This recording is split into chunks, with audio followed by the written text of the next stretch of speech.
How you doing, everybody? Welcome back to Pokemon Showdown Post-Narrations. Now, I say that because, first of all, you guys get a double feature today, which is freaking awesome. I just figured I'd throw this up because of the fact that I did pass 300 subs not too long ago. I didn't really feel like doing any kind of crazy milestone video for it because it's really not that much of a milestone, and at least in my terms, and I didn't really hit any other like video view count milestones or video number milestones within the amount of time, so I didn't want to do too much with the milestone stuff. I think I'm going to save that more for like when I hit 1,000 subs, or when I hit, I don't know, like 250,000 video views, or when I hit some lofty goal at this point.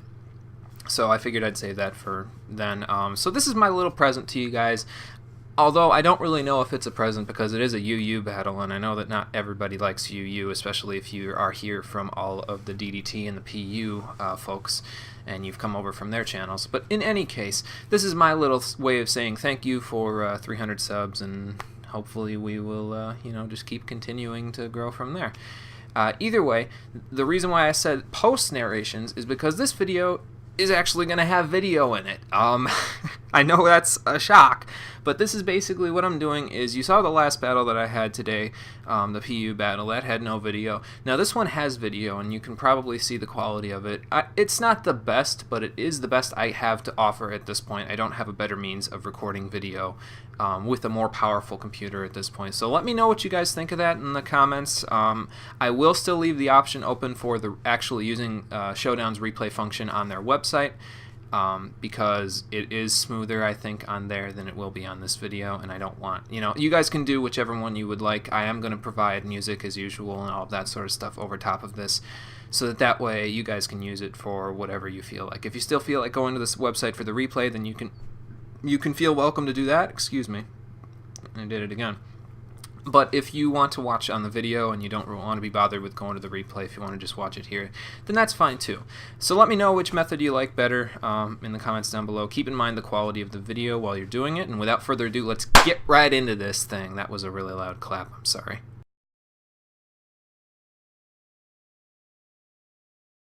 Hey look, there's the video for you, and it's freaking awesome and stuff like that. So yeah, there's my team, there's the opponent's team if you're watching on here. If you're not watching on here, then I apologize. You won't be able to see them for a little bit yet until we get this started. As I said, I'm just using some Pokemon that I've never used competitively before, so I just figured I'd want to try them out, and why not? But yeah, his team looks super spooky. They had some weird items, but other than that, it's still super spooky, and I'm really scared at this point, even just going in, so hopefully it will turn out to be a great match. Ready, go! Alright, so I start off with my Meloetta because I've never used Meloetta before and I want to try using it here. He starts off with his Rotom Heat. Now, I'm under the assumption that a lot of Meloetta run a lot of speed investment because he goes for the Thunder Wave here. This Meloetta is actually an Assault Vest version with Charge Beam because Serene Grace makes it so Charge Beam never actually doesn't get a special attack boost, which I think is really nice. So I'm not running any speed investment on this thing at all, so it should be more bulky in this case. So he goes for the Volt Switch next turn. It does nothing because I have an Assault Vest. He goes out into his S-Cavalier, and I realize that I have nothing on this Meloetta to hit any kind of steel types whatsoever, and I get paralyzed, so I have to switch out. Switch out into Doublade. He, of course, goes for the safe play, the knockoff. It was super effective. It wouldn't have missed like Mega Horn, but, I mean, it's still knockoff, so I'm kind of pissed off about it. But anyway, he knocks off my Eviolite, but doesn't do anything to Doublade. Oh my god, this thing's bulky. But I go for a Swords Dance, he goes for a Swords Dance next turn, we do a little dancing, and then I go for a Shadow Sneak and do a decent 30% to an S-Cavalier, and you think you're going to knock me out with a 2x attack knockoff? Double-8 is too bulky for you. This is actually physically defensive, fully invested, so it can definitely take S-Cavalier's hits like nobody's business. Unfortunately, I couldn't take them because he kept using knockoff, and I can't take Dark-type moves, so unfortunately, Double-8, even though you are super bulky and you have 657 defense with the Eviolite, you can't take those hits as well as I wanted you to. So I go out into Zapdos. I know that some Zapdos do run Heat Wave, so I want to lure him into a false sense of security. See if the Chandelure has Flash Fire. He switches out and goes into his Rotom, which is actually a smarter play than going straight into the Chandelure, because I could have just used Discharge like I did here, so I could... Although this is all part of the plan at this point, because I'm trying to feign the illusion of not having Heat Wave to maybe have him think that I have Toxic or something like that on it. So I go into Meloetta expecting some kind of status move or a trick or something like that. He goes for the trick. I give him my Assault Vest. Now he can't do any status move shenanigans for the rest of the battle. And while I don't like the fact that he has a special defense now, it actually doesn't come into play that much later on in the battle. So he goes for the Volt Switch here, and he goes out in his Umbreon, and oh good god, Umbreon, you're so bulky! But I get paralyzed, so I can't really show off how it is. So I can't go for a Charge Beam. If I had gone for a Charge Beam and gotten the special attack boost, this Dazzling Gleam would have done a clean 50% to this Umbreon. And I would have had a lot more offensive pressure on it, but because I got paralyzed, I couldn't really do anything to it. So now, of course, he's going to switch out after using Wish to get his Escavalier back up to full health. And again, Meloetta cannot touch Steel types no matter what. Even with the 1.5 times special attack, I'm not coming anywhere near to one-hit KOing this thing or two-hit KOing it. And it can definitely KO me back because even though it has base 20 speed, I don't have speed investment, so I'm probably going to get knocked out by a knockoff. I didn't want anything else getting its item knocked off at this point because he'd already knocked 3 of my items off, so I really didn't want to go into anybody for that reason.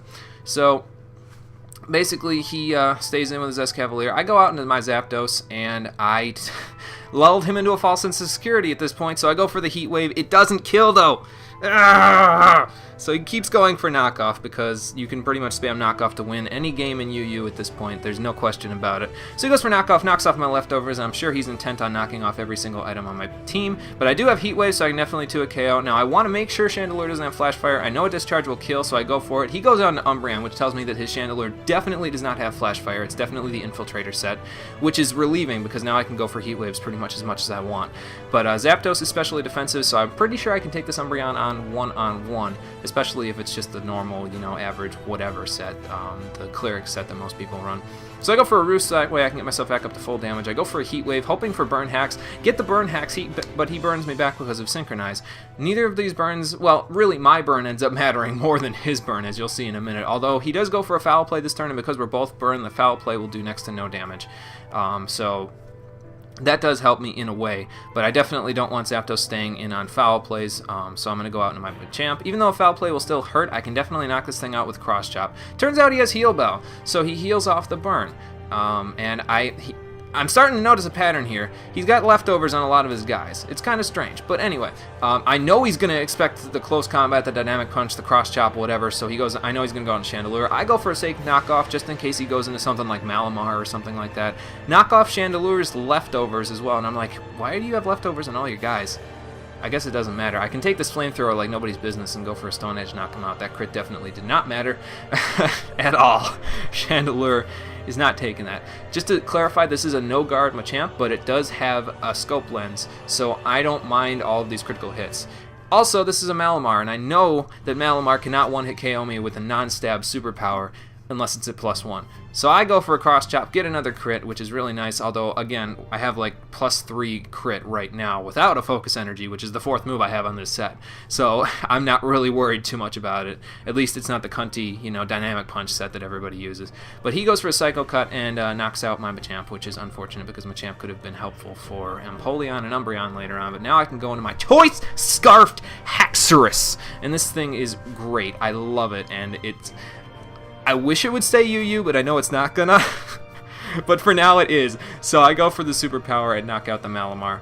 Now he goes into Rotom, and I know it can't Thunder Wave me, but I definitely don't want to stay out with -1 attack, especially since I can't switch it up and go for Earthquake, which would one-hit KO even at -1. So I'm going to go out into Zapdos just to see what he wants to do. He goes for a Volt Switch just to see what I'm going to switch out into because he knows I'm going to switch out at this point. But Zapdos takes that pretty well regardless. And he goes into Empoleon, which is kind of a ballsy play. I mean, I guess he didn't really have too much other than Umbreon to stall out my Zapdos at this point. But it's kind of a ballsy play because Zapdos does have Discharge, and he's seen it already. So, but I don't feel comfortable going for it at this point, so I go for the Roost. Thankfully, I am faster than Empoleon, even though I don't have speed investment. Empoleon is pretty slow, especially for a defensive set, which is what I'm pretty sure this ends up being. At the amount of health I was at, I was not comfortable between the Scald and the burn damage I was going to take next turn. going for a discharge right there because I knew it wasn't going to want KO because I'm not as specially invested as I could be if I was an attacking set. I go for a Roost again, he goes for Scald again, and now I'm comfortable going for discharges. He goes for a Flash Cannon. I'm not sure if he was expecting me to switch into Haxorus or what, just to knock him out or something like that, but I just went for discharge just to do some damage to him. Now, of course, he knows that I have discharge, so that's not good. I had a feeling he was going to switch at this point, but I decided just to, go for a Roost just to play it safe. Make sure I know what he's going to do before I actually go ahead and do that. I could have gone for discharge again and maybe paralyze this Umbreon, but then it could have just heal belled itself, so whatever. So I know that he's going to do some shenanigans with this thing. I'm going to go into my Ludicolo just to see what he's going to do, because I don't want Zapdos taking any extra damage. He goes for Foul Play, gets a crit. Doesn't really matter too much. I'm kind of surprised it did 48% even on a crit, because this is a modest Ludicolo, but I guess I didn't set the attack EVs down. So I want to go for Giga Drain at this point just to get a little bit of my health back. It does a good 21% to this Umbreon, and he goes for a Wish just so he can see what he's going to do, because he probably figures he can take any hit at this point. And he makes a big mistake here, a fatal mistake here. He goes into his Escavalier expecting that he can take a Giga Drain with a Quad Resist. What you know about Choice Specs Ludicolo? You cannot take that with 8.4% health. Get out of here. This is a Choice Specs Ludicolo, in case you're wondering. I just decided, whatever. I mean, I need the water and grass typing in my team. I might as well run something about it. So he goes out into his Rotom knowing that he can take the Giga Drain, especially with the Assault Vest. So I go out into my Zapdos just to take the hit. He goes for the Overheat because he can't go for Trick or Thunder Wave at this point because he has the Assault Vest. So I take that pretty well. And then he goes for Volt Switch, and because of the -2 special attack, he's definitely not going to KO Zapdos, and I know I'm safe to stay in and go for a Roost at this point. So this battle is pretty heated at this point. It's still 3-on-3. Sorry, I need to take a drink. But it's getting pretty heated at this point. He definitely doesn't want to go out into his Empoleon at this point because of the fact that Zapdos is out. So I'm going to go for a Roost. I just want to kind of see what this Umbreon's going to do, really. I feel like he's probably just going to go for Foul Plays, but I do have pressure, so the Power Points on Foul Play will not last forever. I'm not 100% sure how many Power Points Foul Play has. I'm thinking it might have like 48, which is kind of ridiculous, but if I want to stay in and keep doing that, then that's fine. So now I decide, you know what, this is going nowhere. I don't want to stall too much because that's kind of stupid, so I'm going to go on my Ludicolo and see what he does from there. So I go out into Ludicolo, he goes for Foul Play, gets some good damage off. He might be thinking I'm going to go for a Giga Drain again. I just go for a Scald, get a crit, but I don't get a burn, which is actually pretty good at this point. So he goes for the Wish, figuring, he might as well stay in, just see what I'm going to lock myself into, and then go out into something accordingly. Because he knows he needs the Umbreon in order to stall out a lot of my stuff. I know he's going to go out into Empoleon or Rotom at this point in order to get their health back, so I'm going to go out into Haxorus, because I know that I can either KO the Rotom with Earthquake due to Mold Breaker, or I can KO the Empoleon with Superpower due to the fact that it's weak to fighting. Turns out he actually, he gets the Wish on his Empoleon, and I'm thinking this thing's physically defensive, because it actually takes this Superpower. And, of course, at this point, I'm going, no, Haxorus, why? Why you do this? But he knocks me down to 35.9% of my total health with a Flash Cannon. Those numbers are really important. Remember those. They're going to come into play in about 12 turns. So I just go for another Superpower. Of course it's going to KO. It's going to do 12.4% at this point, even with -1 attack. I'm not really worried about it. But now I have a lot of drops, and I don't want to, stay in on this Rotom to take a Volt Switch, because that would definitely KO me at this point, because I'm not invested in any way into bulk on this Haxorus. So I go into Zapdos, knowing that I can take any one hit. I just want to see what he's going to go for. Goes for Volt Switch, because of course he's going to switch out into Umbreon. He just wants to see what I'm going to switch out into, because he knew I was going to switch with all those drops. And he's going to go out into his Umbreon. So now we're going to get into just a little bit of stall. I'm kind of just trying to formulate a game plan at this point, because I have 3 Pokemon left, but I don't know how the hell I'm going to kill this Umbreon, because I can't get a safe switch into Haxorus at this point, because if I do, he just goes for Foul Play and knocks me out. So this is a really bad spot for me, and this Umbreon could technically take my entire team at this point. So I'm kind of just trying to feel out and see what I can do from here, so I am stalling a little bit with Roost to form a game plan so that I can maybe go into something to do something, I guess, just basically to save my own skin at this point, because I feel like I might have this one as long as I can get Haxorus in safely.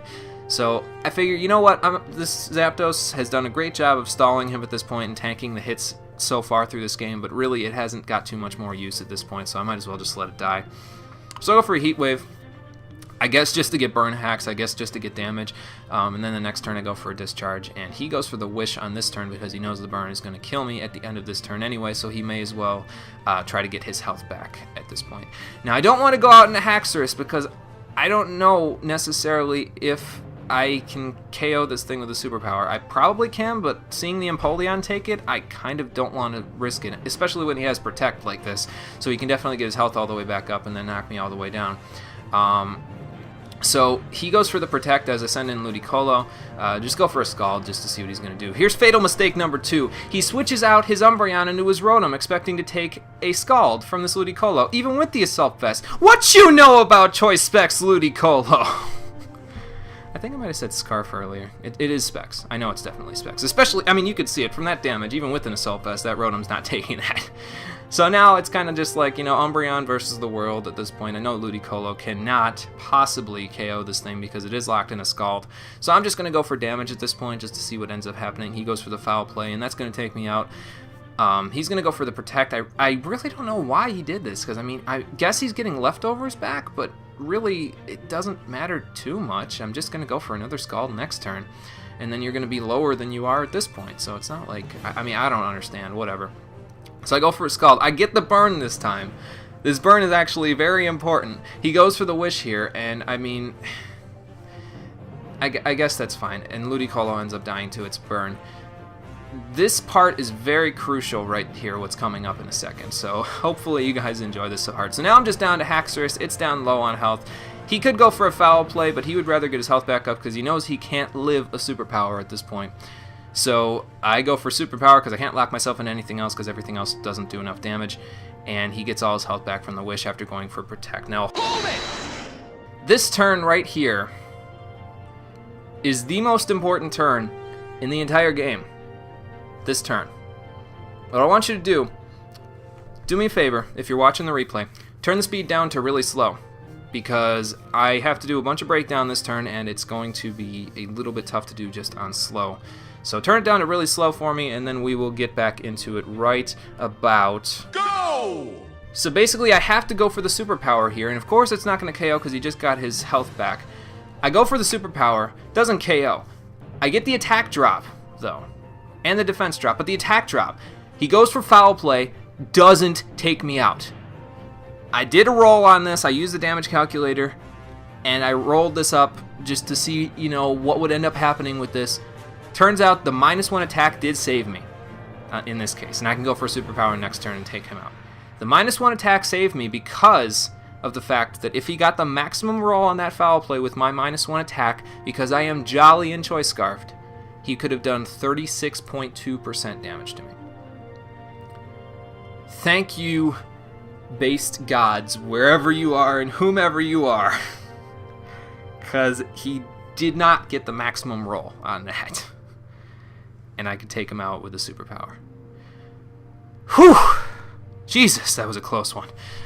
Okay, so that's going to be the game, ladies and gentlemen. Probably the best UU battle I've had so far, as I've said before, because either I get massacred by Crawdaunt and Florges and Mega Blastoise and, you know, those guys, or people forfeit when they get down to like 4 Pokemon. So the fact that this guy stuck it out until the end, it turned out to be a great match and everything like that, I definitely appreciate it. So thanks a bunch, man. But anyway, yeah, that's going to be the game, and that's going to be the video. Let me know down in the comments what you want me to do in terms of the video actually on YouTube, or if you want me to just stick with the voice clips portion of this whole thing. Because like I said, the video does stutter a bunch, because my laptop is not the greatest piece of hardware in the world. But if you want me to just keep playing the video on YouTube, I will do that. I just need the, I just need the word, and I will continue to do that. So just let me know what you think in the comments down below. Other than that, I'm done for now, and you're welcome for the double feature. So thanks for watching, everybody, and I'll see you next time.